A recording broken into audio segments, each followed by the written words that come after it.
आप देख रहे हैं Janwadi news top 20 sponsored by Shobhit university Meerut. Shobhit university, empowering nation through education. नमस्कार, मैं हूं विवेक कुमार। आप देख रहे हैं जनवाड़ी न्यूज। आइए नजर डालते हैं दिन भर की खास खबरों पर। गाजियाबाद में संतों की पदयात्रा पर लगाई रोक। यति नरसिंहानंद को 3 दिन के लिए किया गया नजरबंद। गाजियाबाद से मेरठ तक होने वाली पदयात्रा को रोक दिया गया है। गाजियाबाद के एसपी देहात और एसडीएम ने यात्रा शुरू होने से पहले ही डासना स्थित शिव शक्ति धाम पर पहुंच गए। अधिकारियों ने धारा 144 लागू होने की बात कही। दुर्ग में बच्चा चोरी के शक में 3 साधुओं की पिटाई। रास्ता भटक कर पहुंचे थे बस्ती में। छत्तीसगढ़ में बच्चा चोरी के आरोप में साधुओं की पिटाई की गई। भिलाई में कुछ लोगों ने केसरिया वस्त्रधारी 3 साधुओं को बेरहमी से पीटा। बताया जा रहा है कि तीनों साधु रास्ता भटक कर बस्ती में पहुंच गए थे। नागपुर में आरएसएस मुख्यालय घेरने की कोशिश। तनाव के बाद धारा 144 लागू। महाराष्ट्र के नागपुर में आज उस वक्त तनाव फैल गया जब भारत मुक्ति मोर्चा के नेताओं ने आरएसएस मुख्यालय को घेरने की कोशिश की। इसके बाद क्षेत्र में धारा 144 लागू कर कुछ लोगों को हिरासत में ले लिया गया है। भाजपा के पूर्व विधायक संगीत सोम के विवादित बोल। कहा, भविष्य में जरूरी होंगे शस्त्र। मेरठ जिले के सरधना में राजपूत उत्थान सभा के तत्वावधान में विजयदशमी पर्व पर शस्त्र पूजन समारोह आयोजित किया गया। जनता को संबोधित करते हुए भाजपा के पूर्व विधायक संगीत सोम ने फिर से विवादित भाषण देते हुए वर्ग विशेष पर निशाना साधा। राष्ट्रपति पर उदित राज ने किया आपत्तिजनक ट्वीट। भड़की भाजपा, महिला आयोग ने भेजा नोटिस। कांग्रेस नेता उदित राज ने राष्ट्रपति द्रौपदी मुर्मू के खिलाफ अपमानजनक टिप्पणी कर विवाद खड़ा कर दिया है। उन्होंने मुर्मू पर कई आरोप लगाए हैं। भाजपा नेता संबित पात्रा ने कहा कि कांग्रेसी नेता का यह ट्वीट महिलाओं के प्रति उसका नजरिया है। अंबानी परिवार को धमकी देने वाला गिरफ्तार। बिहार से मुंबई पुलिस ने दबोचा। रिलायंस फाउंडेशन के अस्पताल को बम से उड़ाने और अंबानी परिवार के सदस्यों को जान से मारने की धमकी देने वाले को बिहार से गिरफ्तार कर लिया गया है। मुंबई पुलिस ने दरभंगा से एक आरोपी को हिरासत में ले लिया है। कुंडली में एक्सपोर्ट कंपनी पर स्वास्थ्य विभाग का छापा। गाम्बिया में 66 बच्चों की गई है जान। कफ सिरप लेने के बाद अफ्रीकी देश गाम्बिया में 66 बच्चों की मौत के मामले को सोनीपत की एक दवा निर्माता कंपनी से जोड़कर देखा जा रहा है। इसी कड़ी में हरियाणा के अलावा दिल्ली, चंडीगढ़ में गुरुवार को कंपनी ऑफिस में छापा मारा गया। अमेरिका में अपहृत 4 भारतवंशियों की हत्या। होशियारपुर के सिख परिवार के थे सदस्य। अमेरिका में अपहृत 4 भारतवंशियों की मौत हो गई है। कैलिफोर्निया के शेरिफ ने उनके मारे जाने की पुष्टि की है। मृतकों में एक दंपति, उनकी 8 महीने की बच्ची व बच्ची का चाचा शामिल है। चारों पंजाब के होशियारपुर मूल के सिख एनआरआई परिवार के सदस्य थे। मुंबई एयरपोर्ट से 80 करोड़ की हेरोइन बरामद।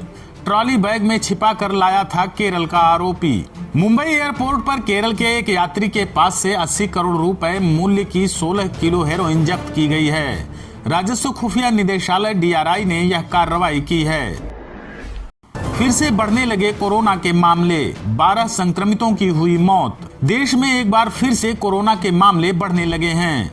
स्वास्थ्य मंत्रालय द्वारा जारी गुरुवार के आंकड़ों के अनुसार बीते 24 घंटों में कोरोना के 2529 नए मामले मिले हैं। इस दौरान 12 लोगों की मौत भी हुई है। आप देख रहे हैं Janwadi news top 20 sponsored by Shobhit university Meerut. Shobhit university, empowering nation through education. Rahul Gandhi ने बांधे सोनिया गांधी के जूते के फीते। भारत जोड़ो यात्रा में पहुंची हैं सोनिया गांधी। कांग्रेस की भारत जोड़ो यात्रा 2 दिन के अवकाश के बाद आज कर्नाटक के मांड्या जिले में राहुल गांधी के नेतृत्व में फिर शुरू हुई। यात्रा में पहली बार कांग्रेस अध्यक्ष सोनिया गांधी भी शामिल हुई हैं। केरल में 2 बसों की भीषण टक्कर, 9 लोगों की हुई मौत, 40 लोग हुए घायल। केरल में आज 2 बसों के भीषण टक्कर में 9 लोगों की मौत हो गई, जबकि 40 लोग घायल हो गए हैं। फिलहाल घायलों को अस्पताल में भर्ती करा दिया गया है। थाईलैंड में 22 बच्चों समेत 34 लोगों की निर्मम हत्या, हमलावर ने खुद को भी मारी गोली। थाईलैंड के पूर्वोत्तर प्रांत में एक चाइल्ड केयर सेंटर में सामूहिक गोलीबारी में करीब 34 लोग मारे गए हैं। मृतकों में 22 बच्चे और 12 वयस्क शामिल हैं। राष्ट्रीय पुलिस के प्रवक्ता अचियो क्रैथोंग के अनुसार यह घटना नोंगबुआ लाम्फू प्रांत की है। हमलावर ने अपने बच्चे और पत्नी को गोली मारकर खुद को भी गोली से उड़ा ली है। बंदूकधारियों ने मेयर समेत 18 लोगों की गोली मारकर की हत्या, मैक्सिको में सेना तैनात। मैक्सिको में बंदूकधारियों ने ताबड़तोड़ फायरिंग कर 18 लोगों को मौत के घाट उतार दिया है। इस वारदात में मैक्सिको सिटी के मेयर की भी मौत हो गई। पुलिस इसे सुनियोजित साजिश मान रही है। मृतकों में मेयर कॉनराडो मेंडोजा, उनके पिता, पूर्व मेयर जुआन मेंडोजा और शहर के अन्य पुलिस अधिकारी शामिल हैं। मुलायम सिंह यादव की हालत अभी भी नाजुक, अखिलेश यादव और परिजन अस्पताल में मौजूद। सपा संरक्षक मुलायम सिंह यादव की तबीयत स्थिर है, वह वेंटिलेटर पर हैं।